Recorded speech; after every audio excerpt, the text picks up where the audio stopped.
play Taint from Bristol. So I always think that playing small clubs is learning your trade. It's like reinforcing what you're about, and you have more fun because it's quicker and it's more dynamic in some ways. Although obviously when you get like 6,000 or 10,000 people screaming, that's quite amazing.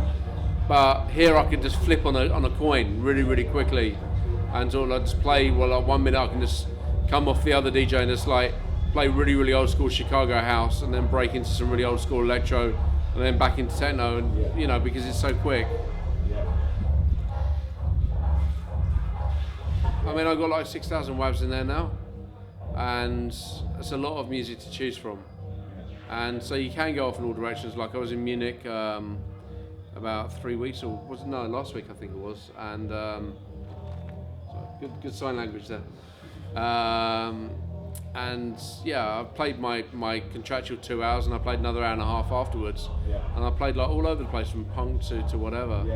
And you can just do that, and it's a nice feeling, you know. Whereas before, I used to carry 90 records with me, and I'd be lucky if they lasted like an hour and 45. That's why sometimes I was always like 10 minutes late on stage, so I could just pace myself, because otherwise there weren't enough records. From my experience of when I used to live in England, I found radio pretty staid, pretty safe, on the board of almost payola, like artists getting on there that sort of almost, you know everyone and know some other people.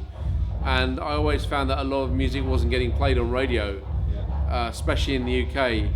And I've been lucky enough to be given a national show. I've been on there for five and a half years now in Holland. And, you know, I play whatever I like. I'm not told what to do. I'm not told to sort of like calm the music down. And it's really, I feel like it's like a civic duty in a way. It's like find the new music, either by having it sent to me or actually looking for it and making sure that it gets out there. Because I mean, it serves two purposes. First of all, it means I can play it obviously in clubs, but it means that the music scene stays fresh. Because what I found is a lot of people that are in this music scene definitely pull the ladder up after they've climbed it, and I think that's really unfair. I found it difficult enough climbing that ladder, but I want other people to come through, because the thing is, like, honestly, I think what's come out of England from techno, not a lot anymore, like as DJs that made it on the world stage. And I think that's because a lot of people pulled the ladder up after them, and also because Radio 1 sort of banned techno from being on the radio as well. I think it's sort of made it very difficult over here. I mean, one I can say jazz is the teacher, I think techno is the teacher. I think techno was taken up by drum and bass. I think it's been taken up by dubstep.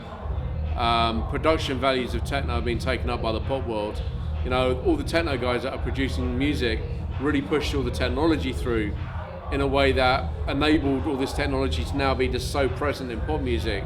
It wouldn't have happened without techno. It wouldn't have happened. It just wouldn't have. So I think, you know, techno's a ground for a lot of musical genres to come through.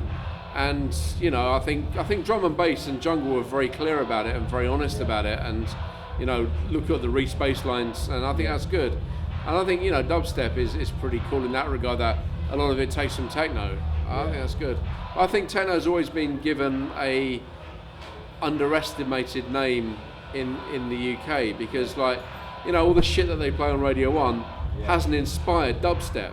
You know, apart from maybe drum and bass, it hasn't inspired it. You know, you listen to what they play on in the evening, it wouldn't have inspired a musical scene at all.